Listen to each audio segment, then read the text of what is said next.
É sempre uma alegria que se renova para nós nos reunirmos para refletirmos um pouco no Evangelho de Jesus. O tema você já deve conhecer, de cor e salteado, porque, via de regra, a colocação a respeito do assunto é reforma íntima. Isso é muito pessoal, a questão de tratar como reforma ou tratar como transformação. Já falamos em outras oportunidades o porquê nós preferimos usar o transformação em vez de reforma. Porque quando você faz uma reforma, via de regra, nós retiramos material que, por exemplo, precisa ser substituído, não é assim? Não todos, às vezes, muita coisa pode ser recuperada, mas parte do material precisa ser retirado para ser substituído. No processo nosso, evolutivo, isso não é possível ser feito. Nós retiramos aquilo que nós conquistamos para colocarmos no local coisa nova. Por isso, a questão da transformação. Vamos ilustrar para ficar mais fácil. Para que nós utilizemos o verbo, a palavra, de maneira adequada, caso nós não o façamos, nós não precisamos ficar mudos ou mudas para que nós venhamos a valorizar o verbo e utilizá-lo corretamente. Não é verdade? Esses casos extremados, não se sabe o porquê, né, do espírito, por exemplo, solicitar para que existam inibições dessa natureza ou de outros tipos, como gagueiras assim muito acentuadas. Isso são solicitações que espíritos, porventura, possam fazer e nós não temos a menor ideia do porquê isso possa estar ocorrendo, não é? Porque seria muita pretensão nós avaliarmos a condição do semelhante quando a gente conhece tão pouco sobre nós mesmos. Mas utilizando desse recurso, que o processo da deficiência dele é reduzido, né? Não é generalizado, o genérico é nós utilizarmos o verbo, e nós, nessa condição de reforma, não vamos então ir ao extremo para poder valorizá-lo. Nós vamos fazendo o quê? Transformando. Não é verdade? Se nós temos o hábito, não deve ser o caso das pessoas que aqui se encontram, e muito menos dos nossos amigos e amigas internautas, se nós temos o hábito de falar mal da vida alheia, é uma coisa que nós já não fazemos mais, né? Tanto é que eu repito sempre essa expressão, essa colocação, que eu acho mais adequada. Você já ouviu, né? Nós espíritas fazemos análises aprofundadas a respeito da vida do semelhante, o que é diferente do que você falar mal da vida alheia. Okay? Na realidade, nós vamos fazer o quê? Uma transformação. Você se lembra daquela palestra que nós trouxemos até um exemplo de um cidadão que foi considerado gênio na publicidade? Em 1932 ele desencarnou, que ele era o Claude Hopkins, que a gente trouxe o exemplo daquilo que acontece conosco quando nós não prestamos atenção em nós mesmos. Nós automatizamos determinados processos na nossa vida, né? Porque existe uma deixa, cria-se uma rotina e se tem uma recompensa. Esta condição existe uma deixa na relação do falar mal. Vamos usar como exemplo. Poderia ser uma deixa do falar bem, mas vamos usar primeiro esta condição para depois nós falarmos da transformação. A deixa, por exemplo, é você reparar na criatura e vocês, meninas, ou nós mesmos, dizemos, nossa, a deixa é o corte de cabelo, por exemplo, né?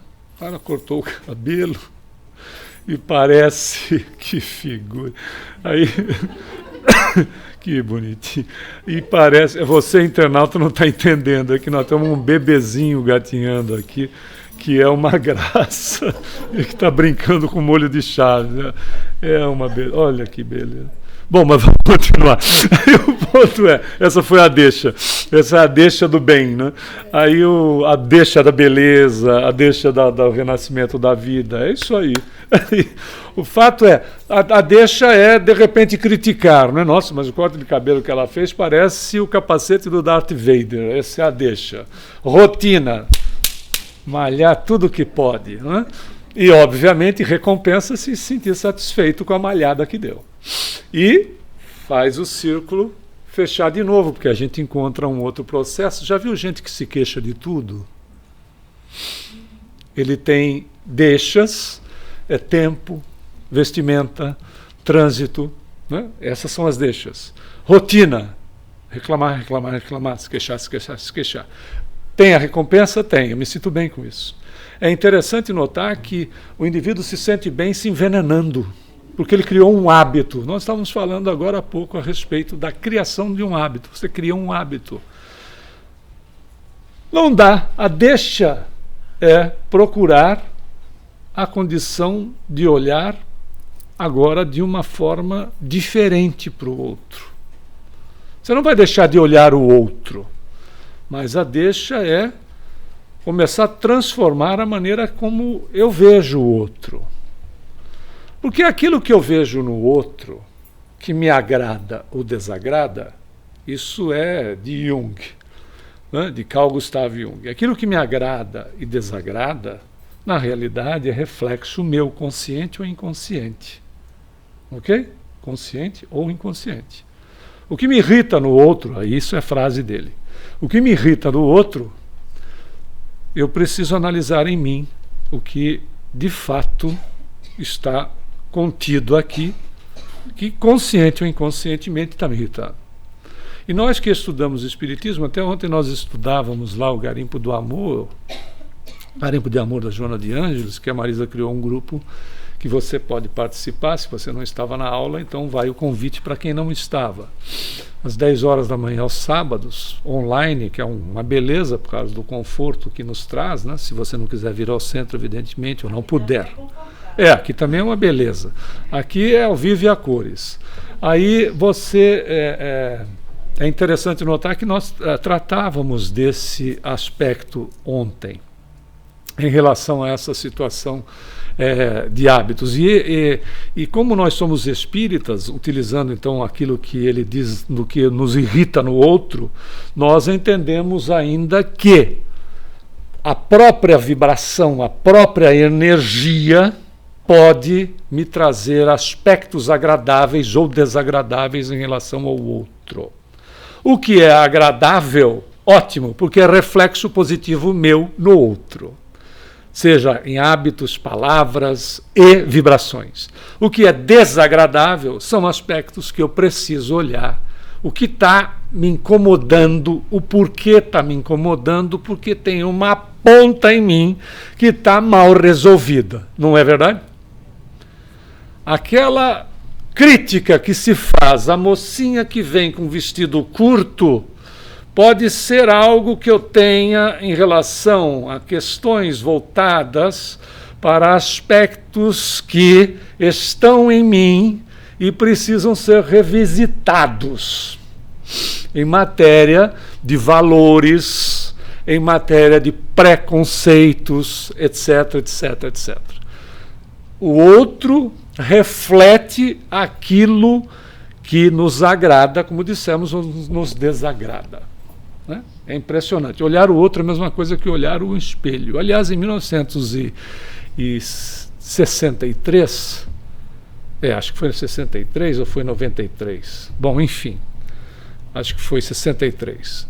Num zoológico em Nova York, tinha uma jaula que se escreveu em cima: aqui está o animal mais perigoso do mundo.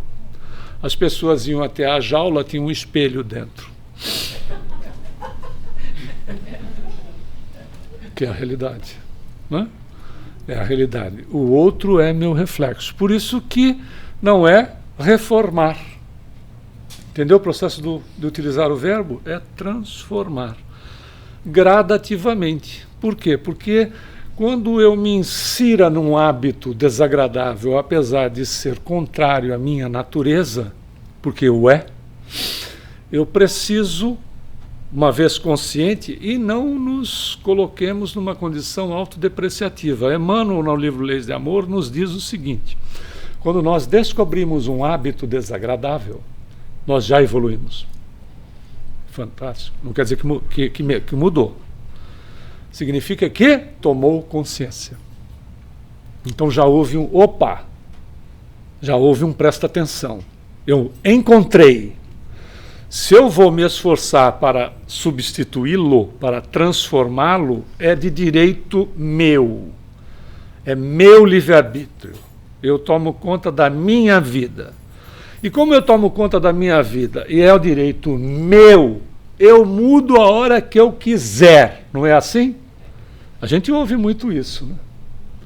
Às vezes até ouve o seguinte: eu sei que eu estou errado ou errada, mas eu não vou te dar esse gostinho.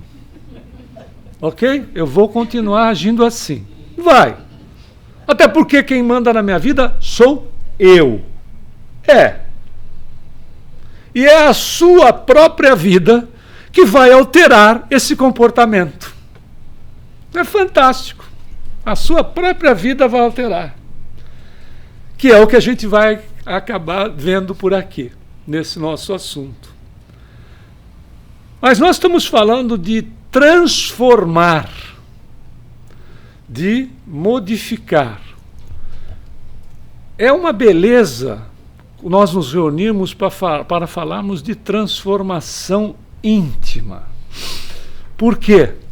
Porque mostra as conquistas que nós fizemos em todos os terrenos até hoje. Imagina, a gente podia estar falando do animal que a gente teria que caçar para comer.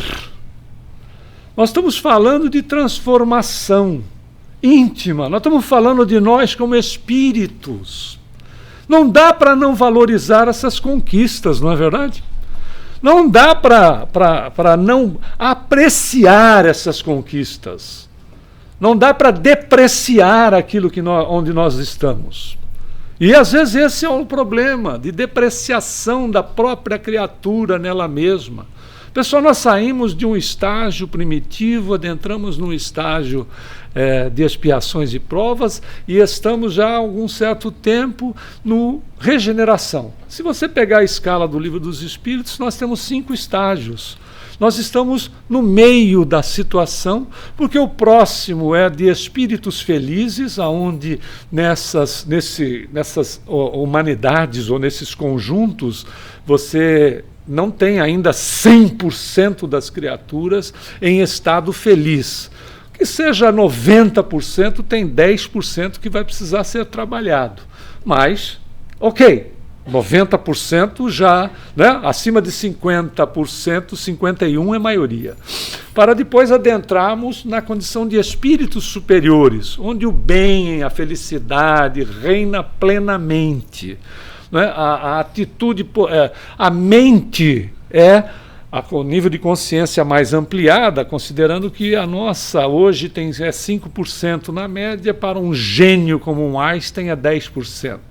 Para um espírito crístico como Jesus é 100% de consciência. Dá para imaginar o que seja isso? Não dá. Aí é uma mente que abarca todo o planeta, suas dimensões, pessoas, situações, etc. Bom, nessa situação de estar no meio é de uma conquista impressionante, não é fato? Isso tem que ser valorizado. O nosso nível de inteligência, as nossas, até onde nós já conseguimos, aqui o nível de conforto que nós estamos usufruindo, independente da condição que nós nos encontremos financeira, olhemos como sociedade. Pessoal, dá uma olhada, se nós formos retroceder à época de Jesus, são 2000 anos atrás, dá a impressão que é muito tempo, mas há 2000 anos atrás, nem precisa.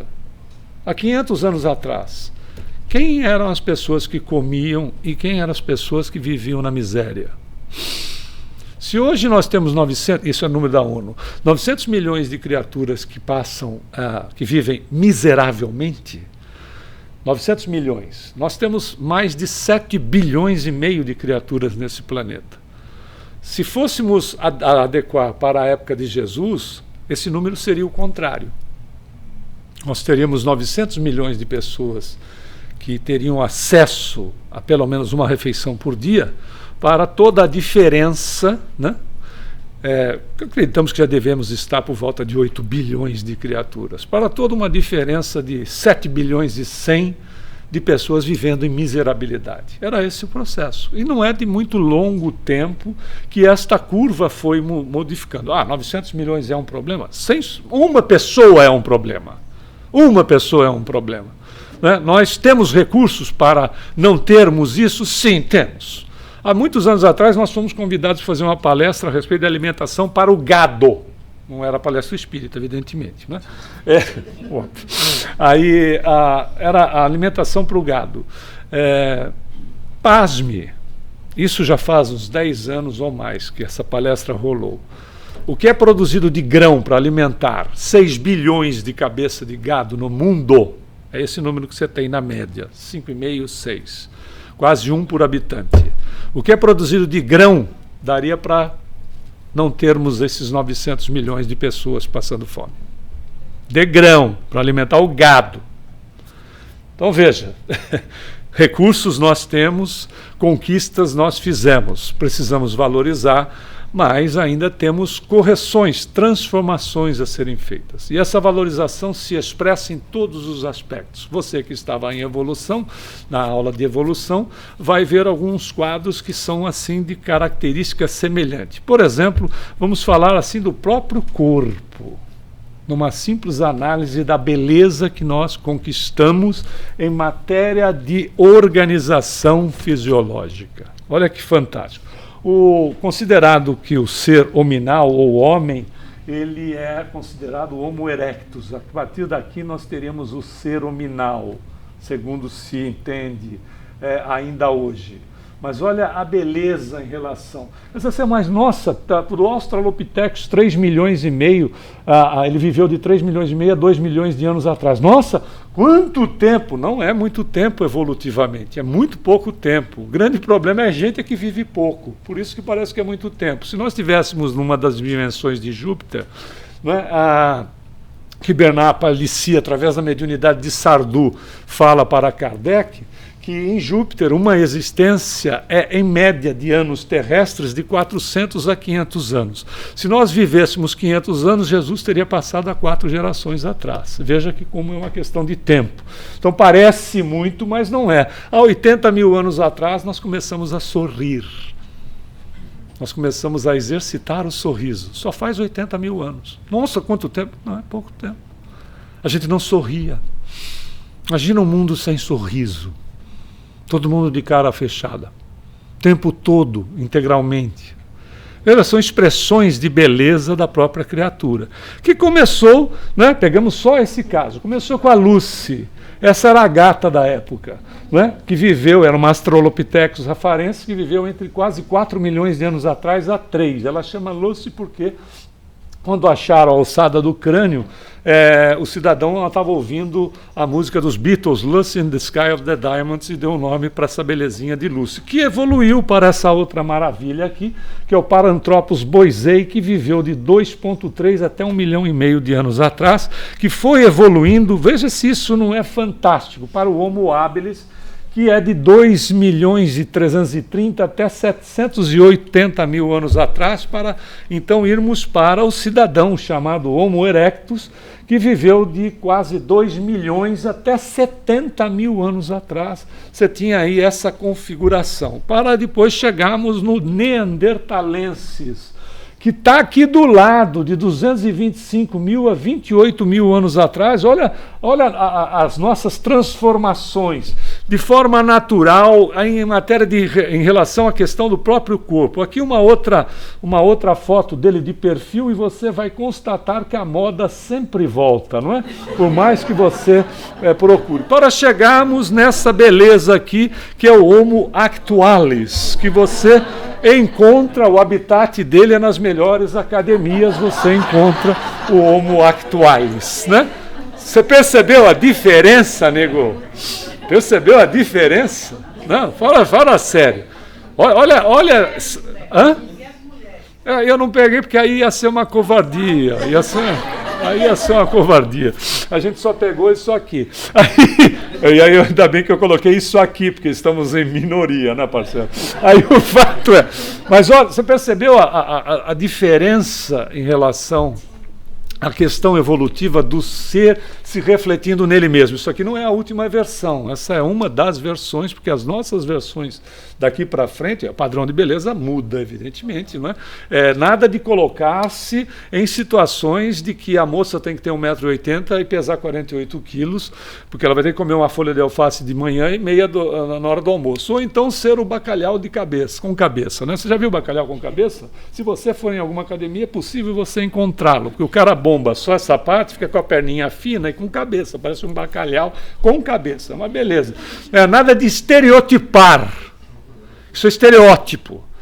Respeitar a sua natureza e, claro, fazer o esforço para se conservar bem, em todos os sentidos, para dilatar a sua existência no planeta, para que você fique mais tempo aqui, para quebrar as estruturas que ainda são muito fortes em nós.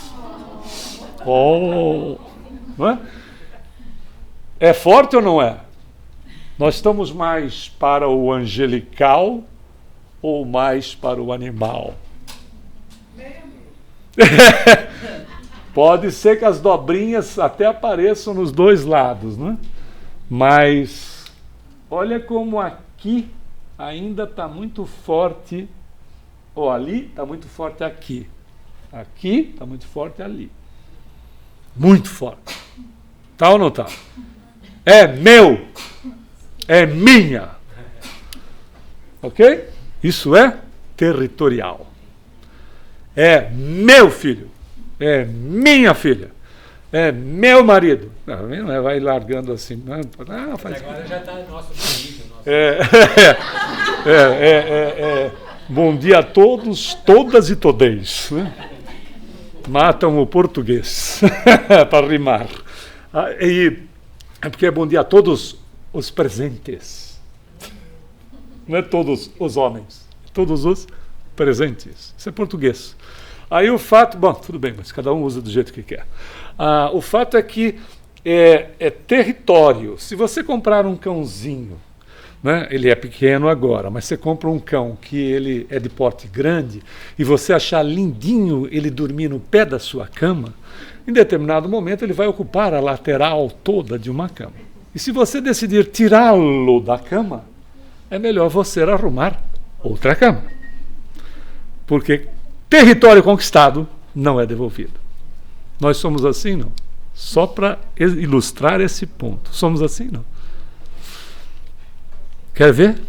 Traz o teu filho, a tua filha aqui e deixa eu dar uns cascudos nele na tua frente. Não é verdade? Óbvio. Nem precisa chegar ao cascudo. É só falar alguma coisa que te desagrade. Né? Mesmo que seja verdade. Mesmo que seja verdade. Mesmo que seja um processo de falha de educação. É um ponto. Aí é o desafio que Jesus nos trouxe e que o Espiritismo faz o quê? Não traz novidades, traz Jesus de volta na sua essência. Né? Traz o cristianismo na sua essência e nos traz como base de doutrina como fazer a transformação íntima. Todo mundo já sabe. Autoanálise, conhecer-se, analisar-se. Se a gente for olhar outros conceitos a respeito disso, a psicanálise e a psicologia dizem a mesma coisa, autoconhecimento. É novo isso? Não. 3.000 anos antes de Cristo encontraram no templo em Luxor, no Egito, que é uma data de 3.000 anos antes de Cristo, 5.000 anos da nossa era, uma frase: homem, conhece-te a ti mesmo e veja a tua pequenez diante dos deuses. A segunda parte é depreciativa. Depreciativa. quando o Sócrates, 500 anos antes de Cristo, em Delfos, entra no templo de Apolo, vê no pórtico, na entrada, uma parte da frase: homem, conhece-te a ti mesmo.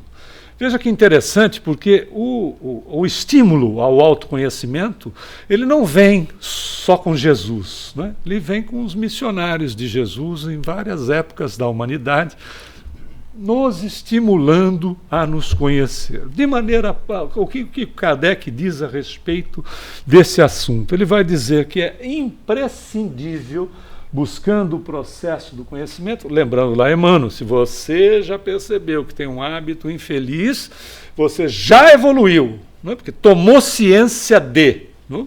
Consciência, tomou ciência de. Aí é necessário que ou se tome uma atitude, mas vai valer a pena respeitando o indivíduo. Kardec diz: é imprescindível a mudança de hábitos. E, na realidade, o que é uma transformação íntima é o conhecimento de nós mesmos, né? E aí a gente vai para um aspecto prático. Como é que a gente se conhece? Primeiro, fazendo uma autoanálise. Olha que beleza. Autoanálise não custa nada. Não precisa pagar nada para ninguém. É aquela conversinha que nós temos, via de regra, com o espelho ou com o travesseiro, que é um bom analista. É aquela, encosta a sua cabecinha no travesseiro. Ou então, não é? Aquela. E a recomendação de quem? Do maior mestre que já passou pelo planeta. Você pode pegar e entra no Google depois, Marcos, apóstolo Marcos. Eu prefiro a versão do Marcos. É uma questão de preferência. Capítulo 13, versículo 33. Não dá para esquecer. Marcos 13, 33. É mais completo o ensinamento de Jesus. A gente já trouxe aqui essa observação. Ele diz: olhai, vigiai e orai.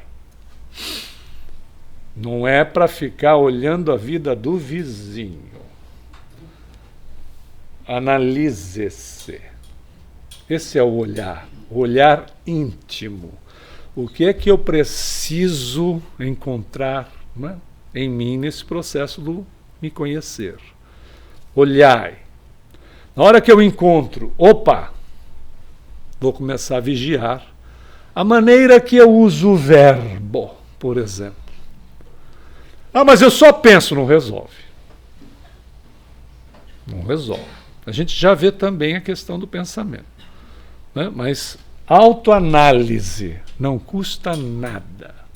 Se precisar de um profissional, sem problema. Busquemos um profissional aliado a uma assistência espiritual. Ponto, não é problema. Mas autoanálise.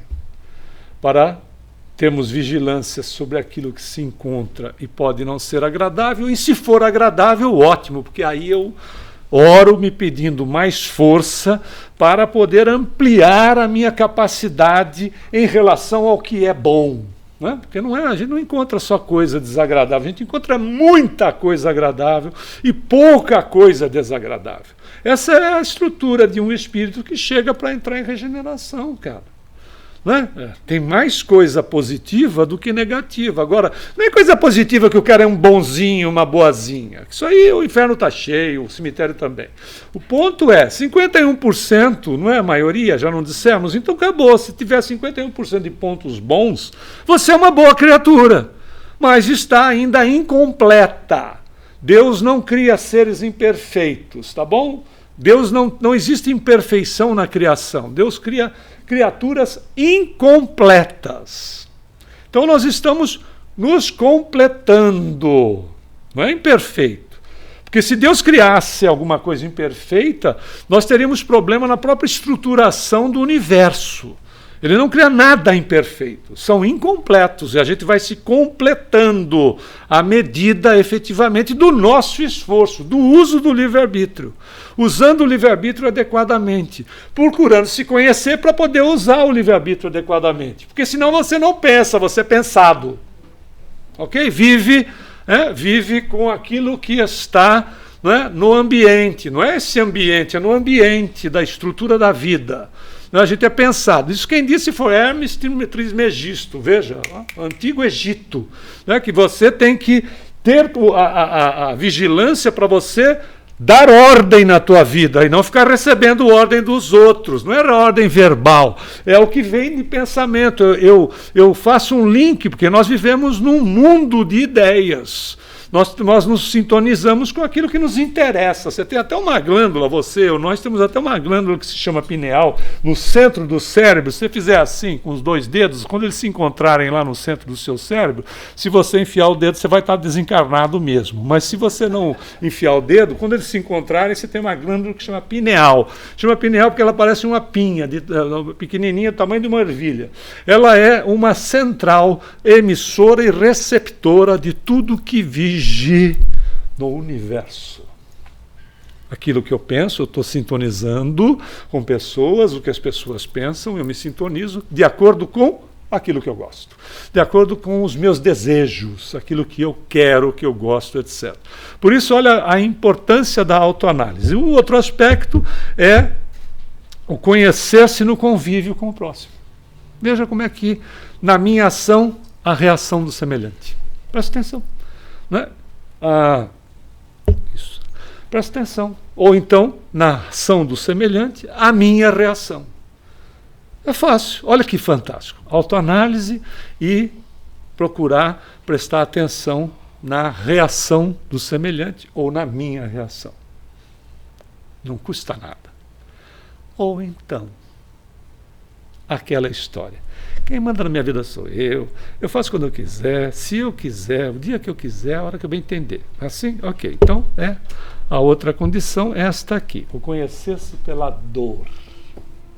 Não precisa, mas é a minha natureza dizendo para mim mesmo, agora chega.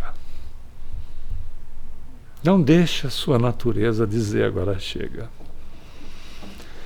Porque ela já está estressada. O agora chega é quando já foi para o estresse. É o que a gente chama de dor. Sou eu resistindo à minha realidade, à minha verdade de um ser de natureza divina, agindo contra, né? E aí o que acontece? Há um conflito. Há um conflito, e esse conflito se expressa em nós das mais diversas maneiras, que pode se materializar até para a dor física, mas não necessariamente é preciso se manifestar como físico. Pode estar nas estruturas nossas de um problema de natureza química cerebral, que a gente diz, tem um problema, as pessoas nos viram do avesso e não tem absolutamente nada, mas tem. Casos de depressão e assim sucessivamente, são casos, né, onde a natureza disse, chega, ou você muda, ou você muda. Ah, não vou mudar, então segura, então aguenta, porque a tua natureza está amadurecida o suficiente, a tua não, a nossa, está amadurecida o suficiente, e quando é o copo que transbordou, sabe, quando bate a última gota e o copo transborda, é o copo que transbordou, tem maturidade suficiente para a mudança, porque ela não acontece por imposição, ela acontece de nós para conosco. Isso é justiça, que nos dá, justiça divina, que nos dá livre-arbítrio de fazermos aquilo que nós bem entendemos e nos responsabilizar, à medida da nossa conscientização, sobre aquilo que estejamos fazendo. Não precisa deixar acontecer o copo transbordar. E também não adianta ficar, eu vou lá no centro, tomo um passe, dou uma rezadinha que resolve. Vai nessa não. Resolve não. Sabe aquela do domingo? Que às vezes a gente substitui a missa e a hóstia pelo passe e água fluidificada. Depois vai para casa e continua agindo do mesmo jeito. Não resolve. Até, sabe quem disse? Foi o Kardec no livro Céu e Inferno. A prece não oculta as faltas, e o perdão só é obtido mudando-se de conduta. É fantástico, né? Ou você muda de conduta, ou você se transforma, ou nós mudamos de conduta, ou nós nos transformamos, e aí a coisa começa a tomar vai para um outro patamar. Você toma a passe, você sai daqui e diz assim, nossa, estou me sentindo maravilhosamente bem. Claro, né? Toma um banho de energias, né, que revoluciona como um todo. Estou me sentindo bem. Como é que eu vou fazer inteligentemente para continuar tendo esta sensação? Para continuar vivendo esta realidade? O que eu devo fazer? O bem. Olha como é simples. O bem. Ah, mas eu não tenho tempo. Então arranja. Ah, mas não sei como é que eu vou arranjar. Nego, então você faz o seguinte, sabe? Vamos dar umas dicas fantásticas que não são nossas. É do Adelino Silveira. Ele foi um trabalhador da FEB, desencarnado na década de 30, que deu uma mensagem através do Chico Xavier, dando dicas para a gente fazer o bem.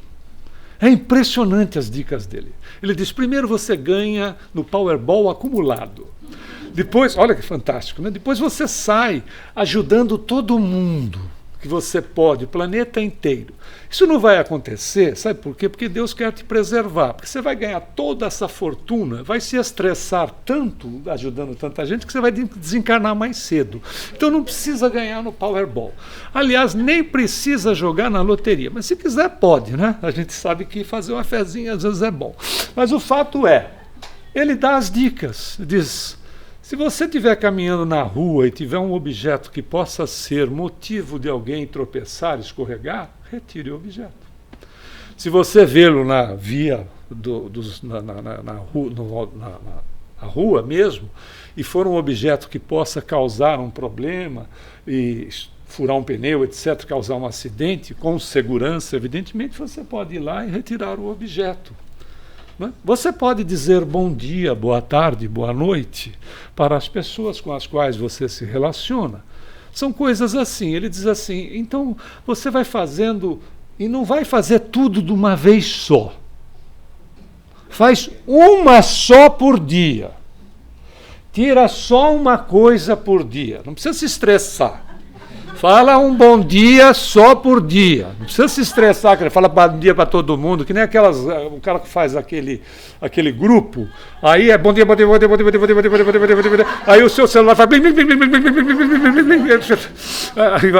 Não precisa se estressar, né? É um bom dia só. Já serve para todo mundo, não precisa repetir. Aí, percebeu o esquema? Um só. Em 365 dias... Diz Adelino da Silveira, você terá feito 365 boas ações.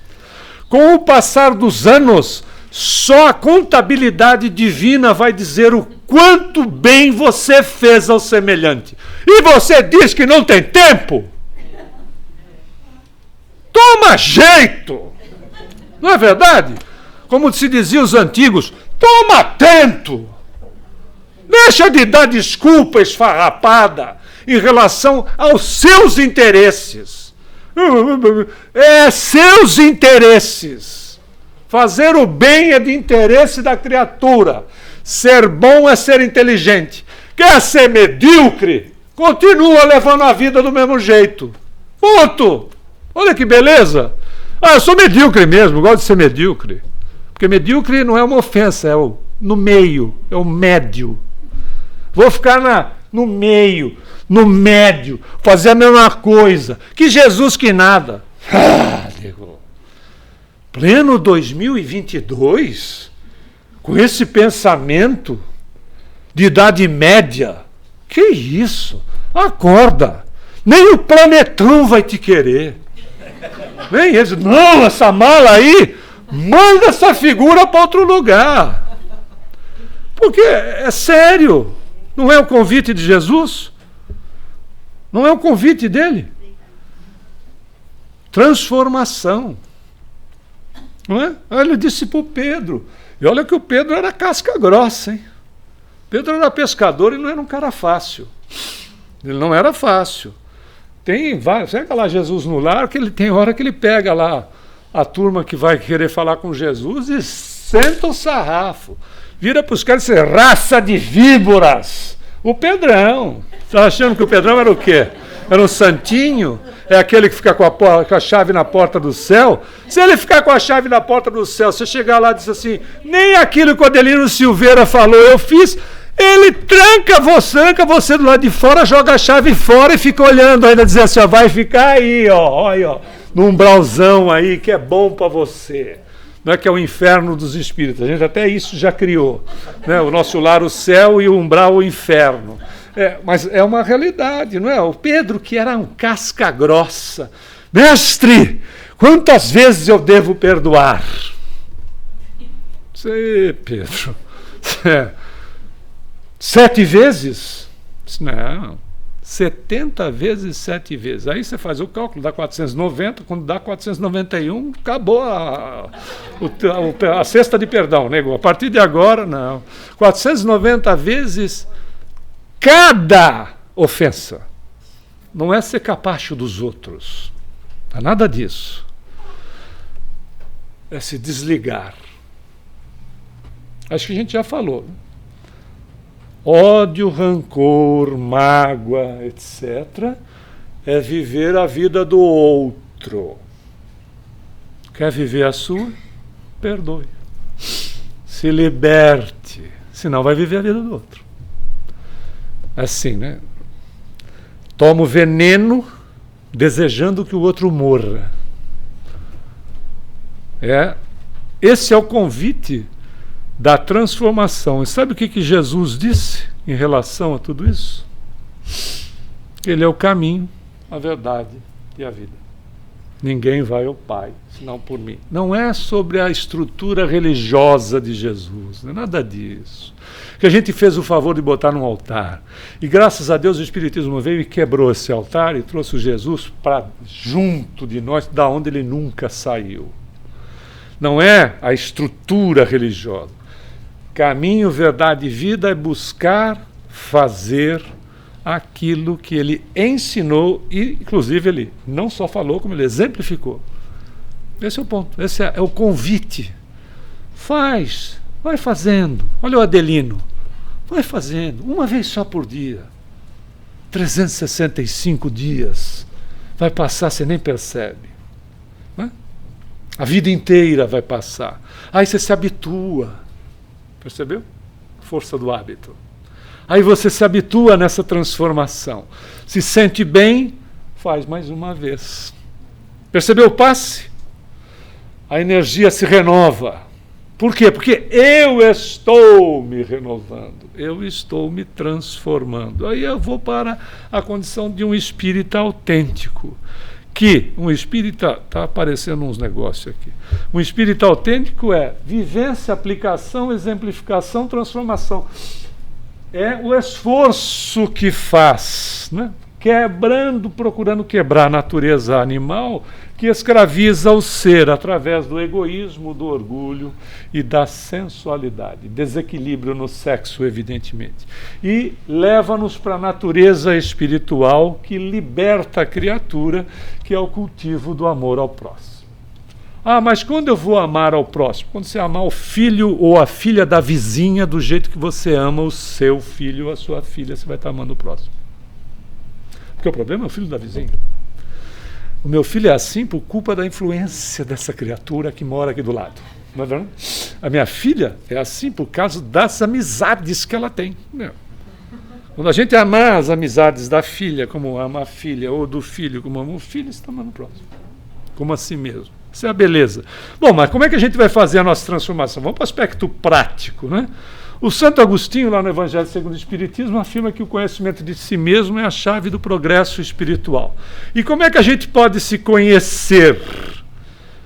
Aí o Kardec, lá no Evangelho segundo o Espiritismo, diz que o espírita é conhecido pela transformação moral e o esforço compreendido no domínio das más inclinações. Olha que fantástico. Esforço. Ele não está dizendo que o cara é completo, ele está dizendo que faz o esforço. Pega lá a dica do Adelino. Eu vou sair daqui. Esse estacionamento é rico em parafusos, já perceberam ou não?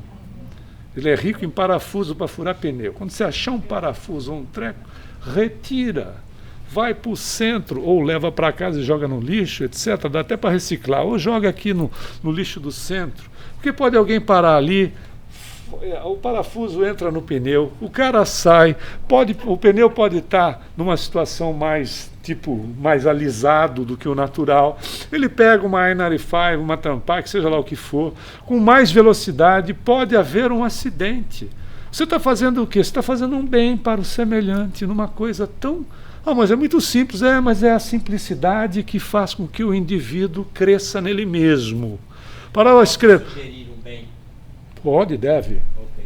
Não colocar carrinho de supermercado em vaga de estacionar o carro. Mas aí você está criando um problema, porque, veja, o local de botar carrinho é aqui, mas olha o trabalho, virar o carrinho, levar até lá. É impressionante isso.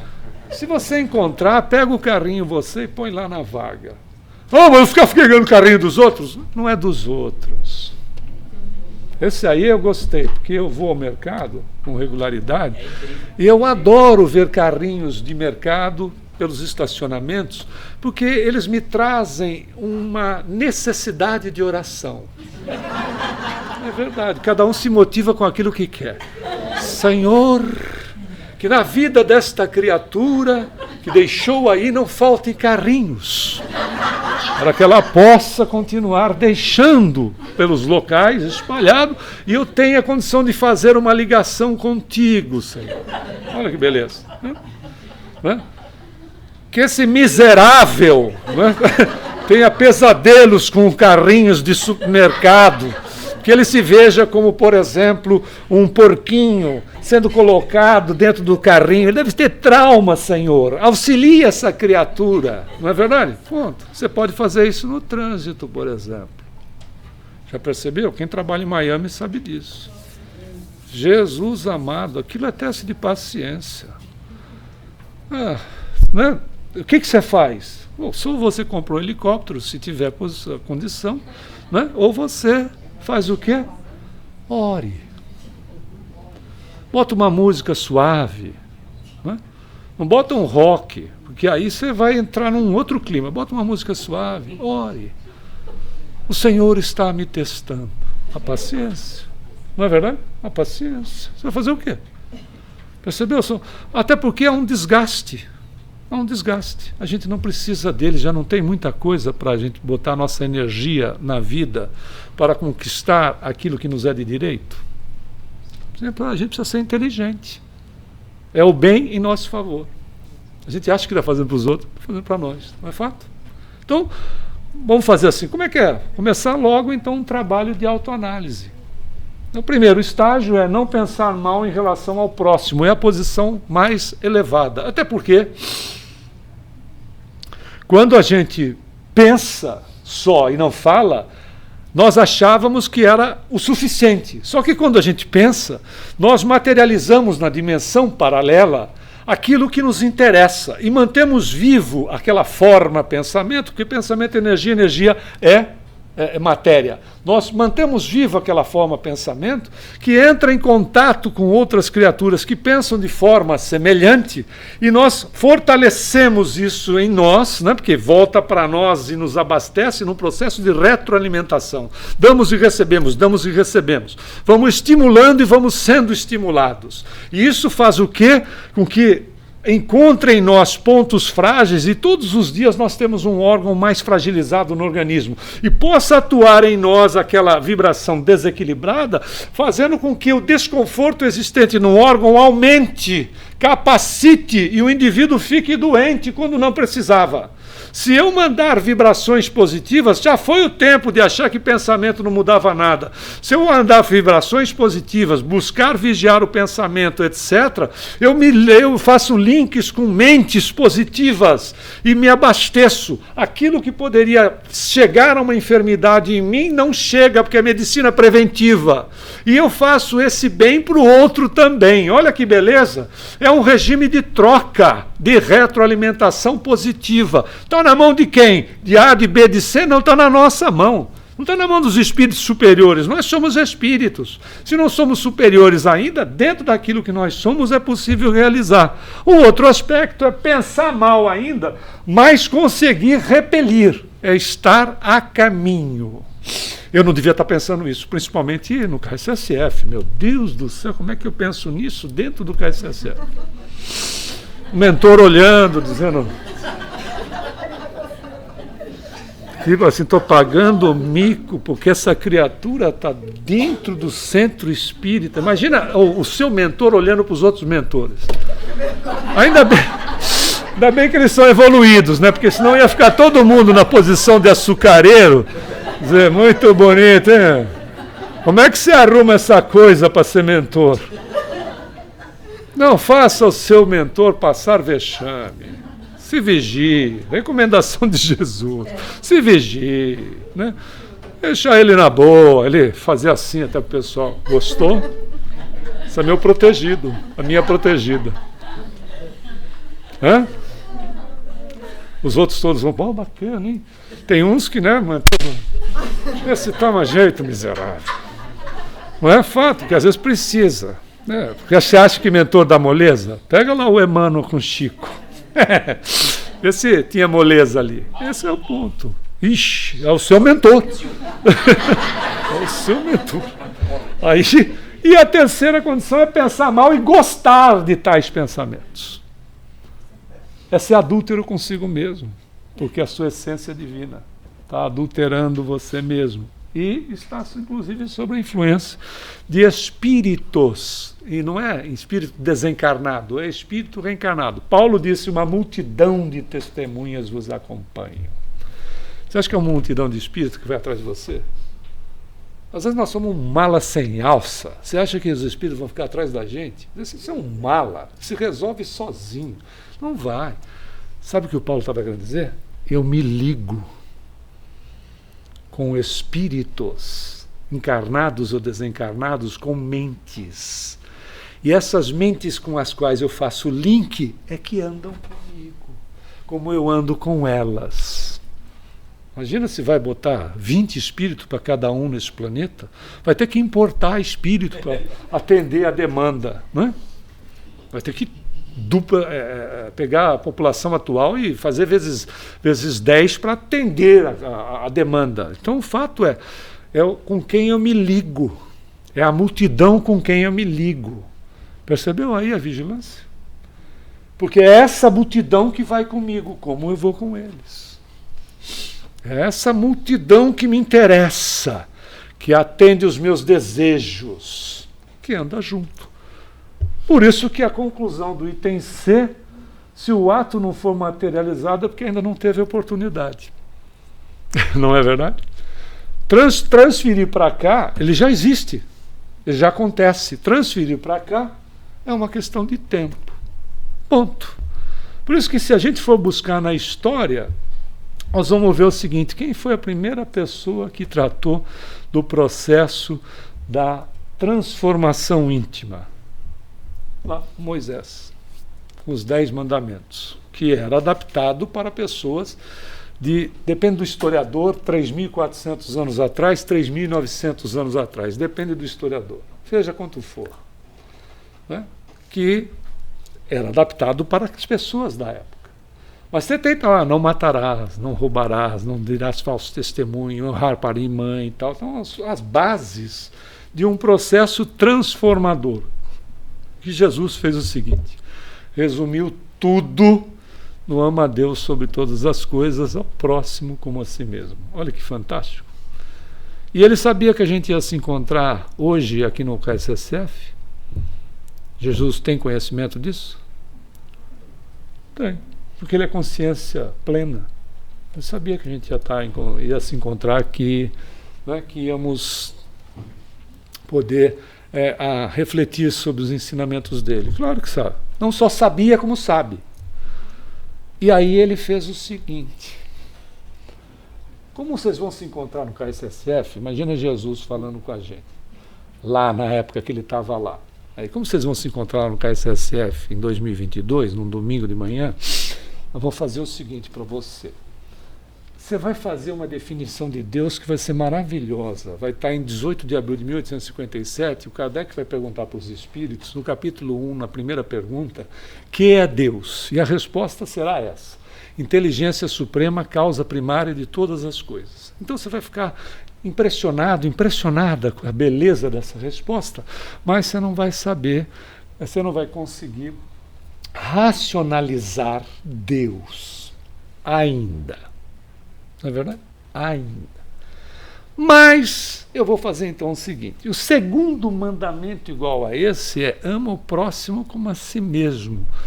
O próximo você racionaliza, porque o próximo é toda a criação da divindade. Todos os reinos são próximos. É o nosso próximo, não é só o que se assemelha a nós. Todos os reinos, a natureza é o nosso próximo, porque tudo ali é vida. O planeta é o nosso próximo, porque tudo é vida. E tudo se relaciona contigo e você se relaciona com a criação. Então, se você respeitar o próximo, olha Jesus falando conosco lá, quando ele estava 2000 anos atrás.